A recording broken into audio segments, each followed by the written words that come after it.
Hello, नमस्ते, सत श्री अकाल।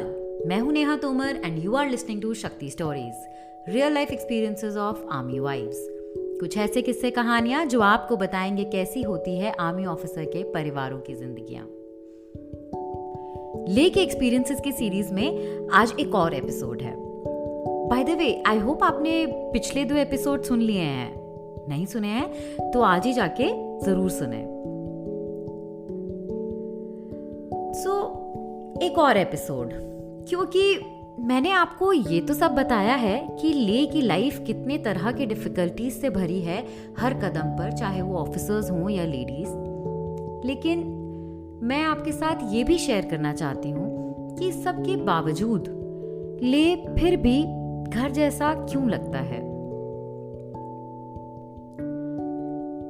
मैं यहाँ दिल्ली में काफी कंफर्टेबल घर में बैठी हूँ ये रिकॉर्ड करते समय, जहां मेरे पास अपने सहूलियत की सब चीजें हैं। सब तरह की सुविधाएं मुझे एक क्लिक पर अवेलेबल हैं और मैं यहाँ बहुत सुकून में अपनी जिंदगी जी रही हूं। पर एक बात बताऊं, जब जब मैं वहां ले जाती हूं, उस बर्फीले रेगिस्तान के बीच अकेले खड़े होकर भी घर जैसा लगता है। चारों तरफ पहाड़ियों से घिरा हुआ ये कैंटोनमेंट, जहां हमारे आस पड़ोस में सिर्फ अपने कुछ बैचलर अकोमोडेशन बने हुए हैं, जहां एक टाइम पे जरूरी नहीं कि हम सब इकट्ठे हों। लेडीज भी नहीं होती हमेशा, कभी 2, कभी 3, कभी 5, कोई परमानेंटली नहीं रहता यहाँ। फिर भी वहां घर जैसा कुछ ज्यादा लगता है। सुबह सुबह वो बर्फ की चादर से ढकी पहाड़ी घर की खिड़की से ही दिखती है तो घर की सी ही लगती है। घर में से पहाड़ का व्यू सिर्फ फिल्मों में देखा था या फिर वो महंगे वेकेशंस बेचने वाले होटल्स में। कभी सोचा ना था कि अपना भी एक छोटा सा घर ऐसी जगह कभी बसेगा। इतनी ठंडी हवाओं के बीच भी बाहर घूमने को मन करता है, क्योंकि अब इनकी भी आदत सी हो गई है। पहली बार जब ले आई थी, यकीन मानिए जरा हवा बर्दाश्त के बाहर होती थी, क्योंकि यही डर रहता था कि अब कहीं बीमार ना पड़ जाऊं। लेकिन अब यूं मानो इन हवाओं ने भी हमें अपना सा लिया है। शायद इन पहाड़ों के दिलों में भी हमने अपना घर कर लिया है। ले मेन मार्केट और लाजपत नगर मार्केट में अब ज्यादा फर्क नहीं लगता। लाजपत नगर गए तो अब अरसे हो गए हैं, पर ले मार्केट का तो चप्पा चप्पा छान मारा है। कुछ दुकान वाले मास्क के पीछे से भी सिर्फ आवाज और आंखों से ही पहचान जाते हैं अब। और वहां भी दिल्ली के जैसे बार्गेन करने का दौर जारी रहता है मेरा। यहाँ दिल्ली में पूरा परिवार है मेरा, और वहां ले में एक दूसरा परिवार। रात रात भर बैठकर यूं ही गप्पे लड़ाना, 2-2 बजे तक भी कोई रैंडम से गेम्स के साथ टाइम पास करते जाना, कार्ड्स खेलते हुए अपनी चिल्लड़ समेट समेट के रखना, एक एक गाना और कह कहकर सारी सारी रात डांस फ्लोर पे आतंक मचाना। उफ, ये सब याद करते हुए मैं सोचती हूँ, भगवान ने इन सब से मुझे पहले क्यों नहीं मिलवाया। ये सीनियर ऑफिसर की वाइफ हर वक्त अपने किस्से सुनाकर फौज के तरीके रोज सिखाती रहती हैं। ये जो आज की लड़की मुझे फोटोग्राफी स्किल सिखाती चलती है, ये छोटी बहन सी क्यों लगती है। नए रेस्टोरेंट्स एक्सप्लोर करना हो या नई जगहें घूमनी हो, डीजे के साथ के अफसर पूरी तरह कोऑपरेट करते हैं, चाहे डीजे करे या ना करे। वो मेस में कैप्टन साहब की ट्रेनिंग के दौरान के पहले प्यार के किस्से हों या कर्नल साहब डीजे के कमीशन होने के बाद की कहानियां सुना रहे हों, वो टाइम कैसे निकल जाता है पता ही नहीं चलता। वो कैरियोके नाइट्स जहां हमने बुरी तरह जिल्लत उठाई है, फिर भी सबके साथ वाहवाही में खूब खुशियां मनाई हैं। एक ही वाईफाई से सबका काम चल जाता है, किसी एक के घर में ही ब्रेकफास्ट से डिनर तक का टाइम निकल जाता है। वहां खुद के हाथ का बना हुआ वो डाइट फूड तो नहीं मिल पाता, लेकिन जितने प्यार से मेस में वो राव भैया एक्स्ट्रा मालपुआ सर्व करते हैं, सच बताऊं बिना खाए रहा भी नहीं जाता। हम दोनों में से एक की भी तबीयत खराब हो तो बड़ी भैया अपने गांव की दवाई लेकर अपने साहब के बैग में सरका जाता है और फिर तंबी भाषा में अपनी फिक्र जताकर मुस्कुराते चला जाता है। उनके साथ रह रहकर हिंदी भाषी होते हुए भी सभी ऑफिसर्स के बोल में तंबी एक्सेंट भी झलक आता है। सुबह शाम जागते सोते एक दूसरे के साथ रहने में कोई फॉर्मेलिटी नहीं, बस एक दूसरे के लिए स्नेह जोड़ के रखता है। मुझे याद है कई दिन मैं इस बात पर भी गुस्साई हूं कि उन्होंने मुझे मस्ती में मिट्टी में धकेल दिया है, और फिर बाद में मैंने उन सब के साथ ही सिर्फ रंगों की नहीं, कीचड़ की होली में भी खेलने को इनकार नहीं किया है।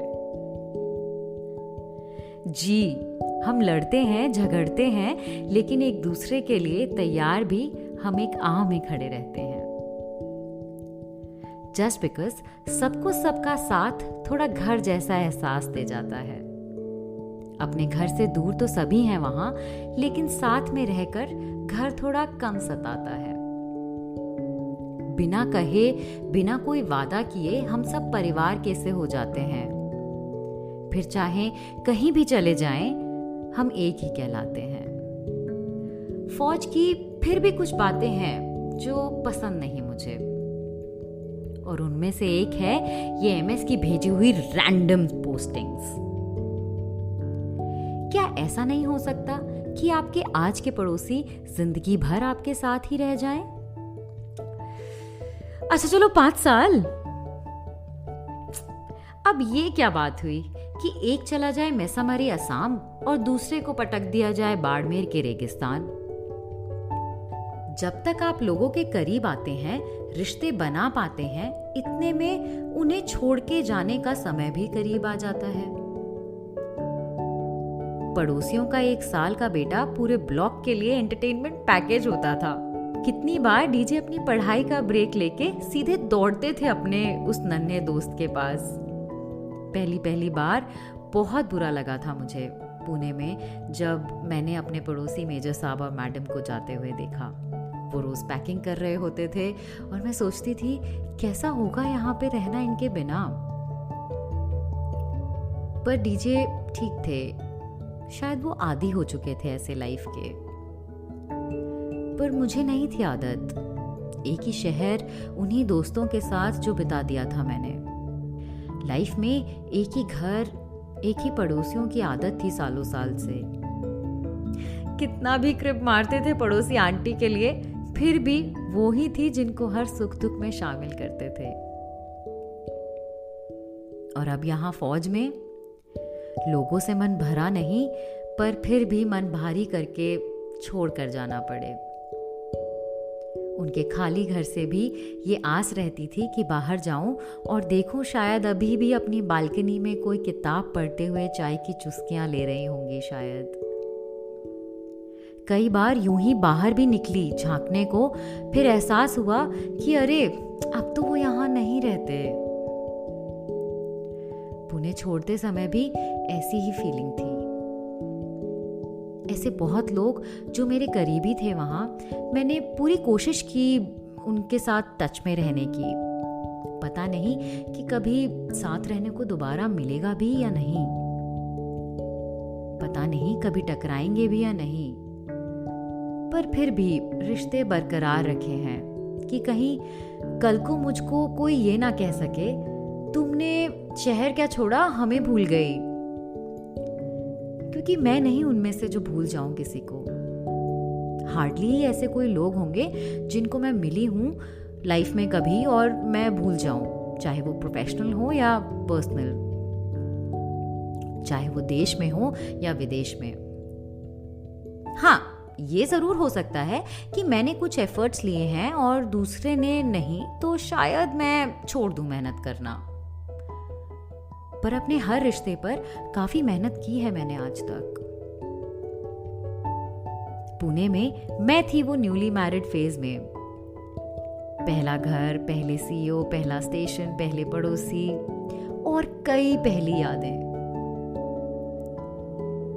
अब और नई दुल्हनें हैं यहाँ मेरे जैसे ही परिवारों से। जिनको भी मेरे जैसे ही लोगों की आदत लग जाती है।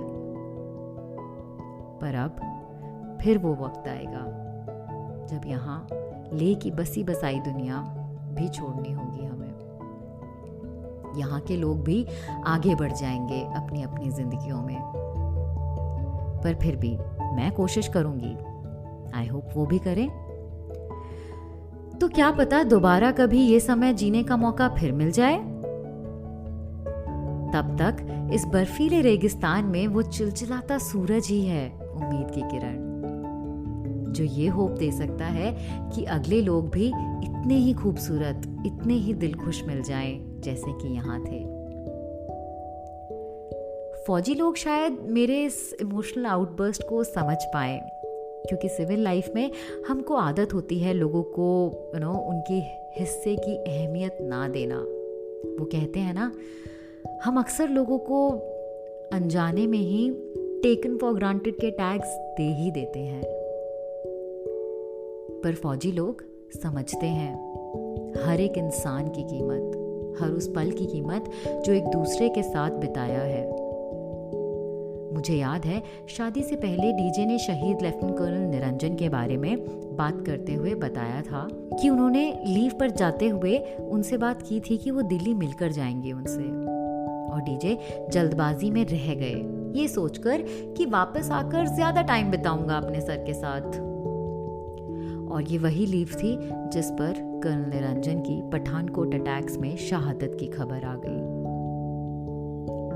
अब दिल्ली से गुजरते हुए उनको नहीं मिलने वाले थे उनके फेवरेट सीनियर, जिनसे मिलना for that one last time उन्होंने मिस कर दिया था।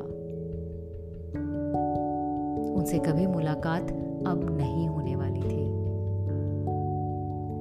तो उनकी ही ये सीख है कि जब जिनके साथ जितना वक्त मिले उसे वेस्ट ना जाने दो। कभी कल के भरोसे मत छोड़ दो, क्या पता कल हो ना हो। अगर आप फौजी फैमिली से हैं तो आप रिलेट कर पाएंगे, और आपके व्यूज मैं सुनने के लिए बेताब रहूंगी। तो जहां जगह मिले वहां बस लिख दीजिएगा। मेरे ट्विटर, इंस्टाग्राम, यूट्यूब हैंडल का नाम है DJ Neha 2017, DJAYNEHA 2017। और अगर आपको ये पॉडकास्ट अच्छा लगे तो अपने फैमिली और फ्रेंड्स के साथ जरूर शेयर करिएगा। अब अच्छी चीजों से दूसरों को वंचित रखना कोई अच्छी बात तो नहीं। खैर, thank you so much for tuning into Shakti stories. Keep loving, keep sharing and please please please keep safe. जय हिंद।